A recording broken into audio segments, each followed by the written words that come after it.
Why Conservatives Are Sane and Why Liberals Are Not. Narrated by Phil Richmond. Liberals and conservatives occupy opposite ends of the political spectrum. Each calls the other irrational. Both sides accuse the other of not having the interests of mankind at heart. Though most will stop short of calling their opponent evil, the implication is that those at the other end of the political divide are dangerously devoid of a sense of right and wrong. In other words, the left and right are relative terms, or so most people believe. There is, so it seems, a division, based on emotion without a feature that can be quantified. There is no way to separate the left and right by anything akin to objectivity. By this we mean that no one can say if a greater concern for the poor is more virtuous than respect for the privacy of others. We cannot even prove that one version of concern is better than another. The dilemma of defining moral absolutes is encapsulated in problems such as if it is okay to steal to feed a hungry child, or ought we to lie if lying will result in a life being saved. These kinds of issues are considered moral dilemmas because they contrast two moral principles and ask us which is the greater and why. We are to feed children and not steal, but what if stealing is the only way to get food for the child? What if the child steals food to eat? This leads philosophers to ask what the categorical imperative is. What rule supersedes all others? Which rule is sufficient to be considered a first-order principle or the prime directive? We are told to do no harm, act as if our action was a cosmic law, or be happy, useful, or a follower of the law. The golden rule tells us to do unto others as we would have them do unto us. To put this in a broader context, what is progress as a quantified index? If we are to be moral, why? If we are to feed the hungry and not lie, why is that? Surely there must be a purpose to these propositions? Surely the prime directive, if followed, would result in progress occurring. Doing the right thing would make us go from what is worse to what is better. We are to feed hungry children because it has a higher purpose, or we could be told to feed mice and mosquitoes. Why then is it moral to feed hungry children when there is no moral significance in feeding hungry mice? What is the underlying principle from which our moral principles arise? Let's put this in the broader context of right and wrong. We assume we are to do more right actions than we do wrong. Assuming we are not perfect, we can assume that progress consists of us doing more right in more ways to a greater degree than we did before. Progress requires us to perfect our incidence of doing right and reduce the number of times and the degrees of severity of the things we do wrong. Feeding hungry children and not lying means we are doing right. But what if the action requires us to contravene another moral principle? How do we know it is more moral to feed a child than a mouse, or to feed a child even if it means stealing the food needed? Just why and to what degree is murder wrong? What about other forms of progress? Is it more moral to be self-sufficient, or ought we to develop machinery to make us more effective at what we do, even at the cost of our having to become dependent on other people for some of the things we need? Becoming dependent on other people is called progress, but is it progress in the way we are thinking of it in this essay? Is it moral progress to become part of a community? Is moral progress equivalent to economic progress? How do we measure progress? What are we gaining more of or intensifying as we progress? By specializing, we become dependent. If we do not specialize, we cannot progress, nor can our neighbor. Our neighbor is as dependent on us as we are on them, if progress is ever going to happen. We are in this together. This mutual dependency creates progress, if by progress we mean productivity is increased. Progress is good within a community and nation, but is it a good idea for nations to specialize and become dependent on foreign powers? Ought the people be dependent on the state for protection?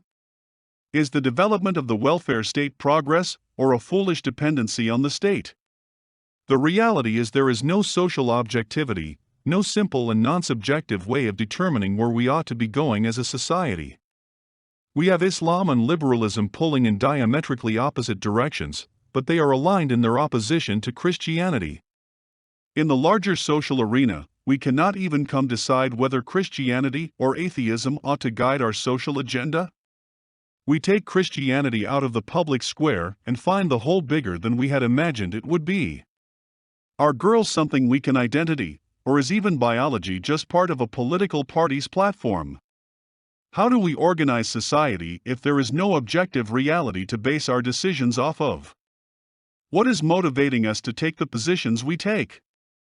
That is, on what basis do we find ourselves on opposite sides of a point of order? Why is profits better than food banks and volunteering better than looting? What moral justification do we have for assuming a political position on the right rather than one on the left, or another position off on a totally different tangent? It is said that insanity is doing the same thing over and over again expecting a different result. Could it not also be said that insanity is taking up a position that cannot be objectively verified? Are we to make war against a group with different views than ours, though we and they cannot prove one position is better than the other? How are our views more valid than the views of the other group if there is no yardstick available to us to measure just how much better one view is than the other?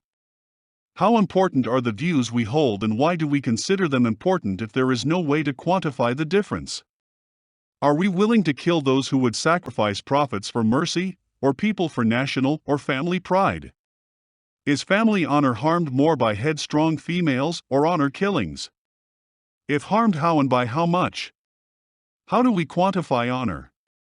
It is conceivable that it would be honorable to maintain the value of the family, if the value of the family was objectively validated. If honor was a factor with a numerical value, then the honor of a family could be measured. If we could state with precision how much honor has been lost by an event, then we would establish with some certainty how much honor had been lost, and how serious the loss was. We can speculate that if there is a method of quantifying progress, then an intrinsic virtue exists linked to progress. If we can establish that there is something that is good, and that having more of this is always preferable to having less, then this thing would have intrinsic value.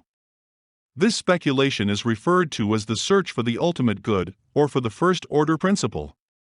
Kant called this the categorical imperative. Utilitarians thought utility would be defined by the level of happiness a person had, though pragmatists considered the work an idea could do a more useful standard. Regardless, these and other writers all believed there was something that had intrinsic value. They and we could not agree on what this was, which tends to disprove the very claim they were trying to make. If a universal good exists, ought it not be obvious what it is? It may be appropriate to question here if even life has ultimate value when men are prepared to die for their principles. If life is sacrificed for family and nation, what are we living for?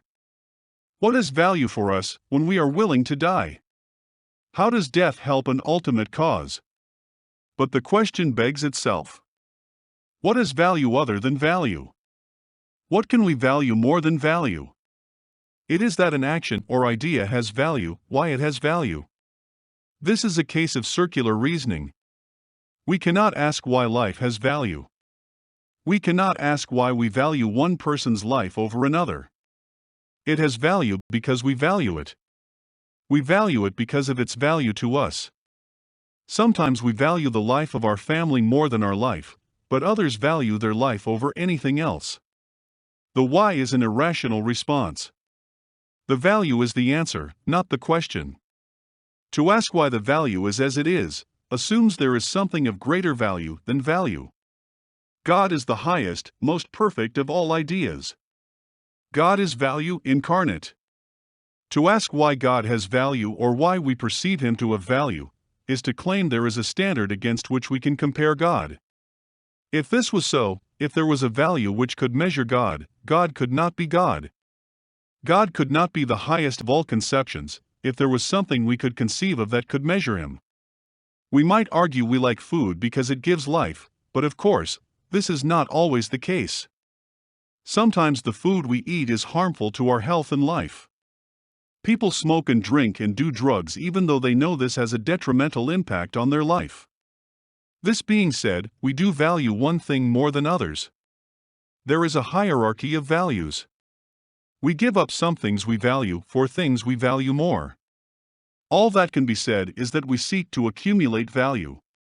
If we quantify values using a currency, we can track our purchases and earnings. With a unit of value, we can tabulate our total value. We can also see that only irrational persons give up what they value more, for that which has less value to them. This truth enables us to look at the habits of conservatives and compare this behavior to the behavior of liberals.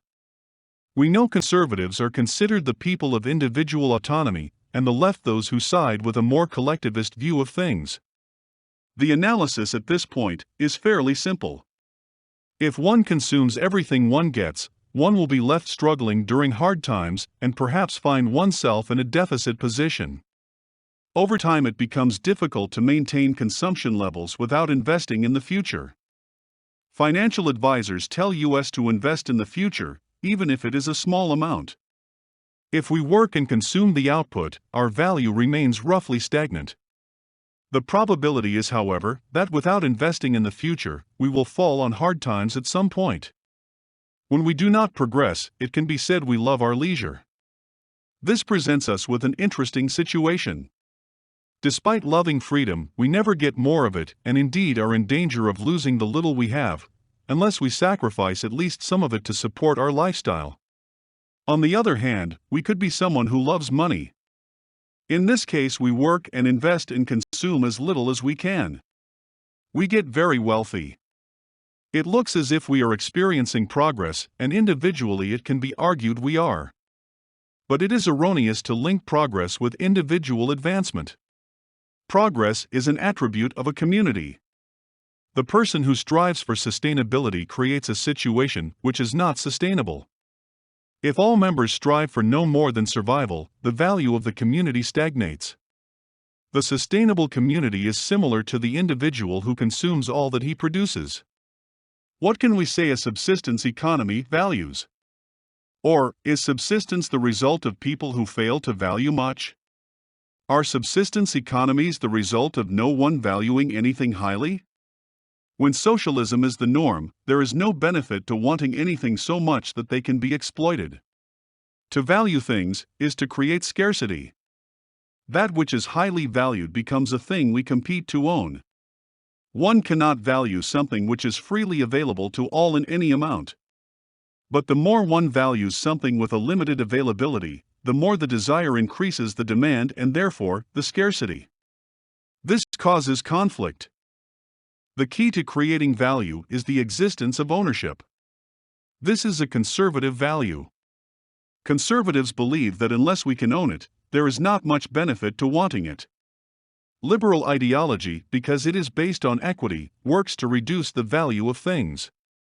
Liberals do not want us to value anything because if we valued it, we would want to own it.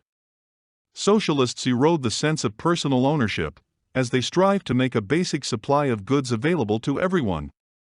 In short, socialism is really just another form of subsistence living. The question we must ask is if subsistence economies are a sane response to anything? If subsistence does not make sense, then we can ask what we value. What would we like to own? Our values define our speciality. If no one values anything more than anything else, then subsistence living is deemed sufficient. If people value spices, some people will specialize in growing, processing, and transporting spices. If they value something more than spices, they will take these spices to where the price is at the highest level. This is called market activity. It does not require a state to exist, but some value the state in some cases for its protection of specialized activities. A monarch is a promoter of specialized activities. The monarch is more knowledgeable of the products and services which are available elsewhere. The monarch also has access to products and services that have greater demand in other places than they may have domestically. These supply and demand issues are the engines that drive specialization. But if specialization remains the sole province of the state, the specialization that occurs will be limited and geared towards military objectives of the state. Sanity needs objectivity. A standard of comparison is needed. Progress requires a method of validating one course of action in preference to other possibilities. This is where conservatives have the advantage. The liberal worldview is founded on legal systems issued by experts in authority. This might be in the form of an authoritarian autocrat, or it might take the form of a majority opinion decided by an election, but the result remains the same. Both options rely on subjective values backed up by a strong justice system. Within liberalism, there is no external, objective way to validate a course of action. Policy is decided by the relative power of the interested parties. The control of people is an indirect way to control the assets within a political jurisdiction. The weakness of liberalism is that someone in authority must represent the standard. The authority figure represents God. Liberal organizations are all centered on substitute gods. All these demigods require authority over the wealth of the area to impose their will on their subjects. This usually means the person in authority has the power to take and allocate resources. Everything comes down to the investments we make. Our time, energy, and assets mean nothing unless they are invested. But we need faith. Without faith, why invest? If we do not have faith that we can predict the future to some degree, we will not expose today's pleasures to tomorrow's uncertainties. But then how do we express faith if we have nothing to invest? Liberals are ruled by fear and so have no faith in the future. This is why liberals resort to socialism and the power of the state. But what relevance has this when discussing sanity? To answer this, we need to establish what the parameters of sanity are. Sane people make sane choices. Sane people make investments if faith is justified. On the other hand, sane people consume what they earn as they earn it if there is no reason to have faith in what tomorrow will bring. To establish a standard for sane choices is not difficult. A sane choice is one that creates value or produces added value. We can say this on the assumption that no sane person shows us something he or she does not value. The only reason why a person would make a choice that leaves them worse off is because he or she is not able to make rational choices. This brings us back to the principle already established. Sane choices require a standard of comparison. To know we suffered a setback, we need to measure gains and losses. This is possible for businesses. Businesses are either profiting from their actions or they are experiencing monetary losses. The truth is that conservatives have faith, and they are willing to be subjected to measures of profit or loss. The methods used are not that effective, but the willingness is there. Conservatives are the ones behind bull markets. Liberals are the ones who lose faith and give in to fear, resulting in more sell orders than buy orders. We need to have faith individually and collectively. This is something the left does not comprehend. If we do not have faith, if we live in fear, we will live for the moment. We will not save or invest. There will be no progress and civilization itself will go into decline. This is not rational and cannot be rationalized. Giving into fear is inarguably insane, regardless of the excuses or reasons given. The greater the fear of the future, the more rational fear becomes, until our entire being is consumed by fear.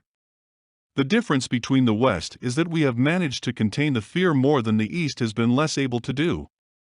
Of the Western nations, Britain has been the country most able to turn fear into faith. But as the Bible tells us, if we had a modicum of real faith, nothing would be impossible. In short, conservatives are sane, not because of some innate physical feature. We are sane because we have faith. In the West, we are not governed by fear. It is not that there is nothing to fear. It is that fear paralyses. To paraphrase a famous quip, we have nothing to fear but the paralysis that fear brings. Faith may not appear as if it is an objective factor, but the less we fear, the more positive we are. The more we invest, the more progress we create. The reasons for faith are objective, or as objective as anything can be. Faith is its own reward, for it generates progress. This can be measured in the value we add to the assets we administrate. Our economic future rebounds with faith. With fear, economic indicators are depressed. This is so regardless of if we are speaking about individuals, businesses or nations, towns or other jurisdictions. All we have is faith in ourselves and in each other. Conservatives express faith, they are the carriers of faith. Socialism by resorting to the state exhibits a fear that translates into higher taxes, more laws and regulations, and markedly less freedom. This is not sane because without faith in each other, we have nothing. No number of laws and regulation can replace the faith that motivates the people of faith. Motivation is a process of teaching people to let go the fear and be hopeful, have faith. If we all have faith, our faith will be rewarded. With faith, nothing is impossible. Because of this fact alone, those with faith are the only sane ones.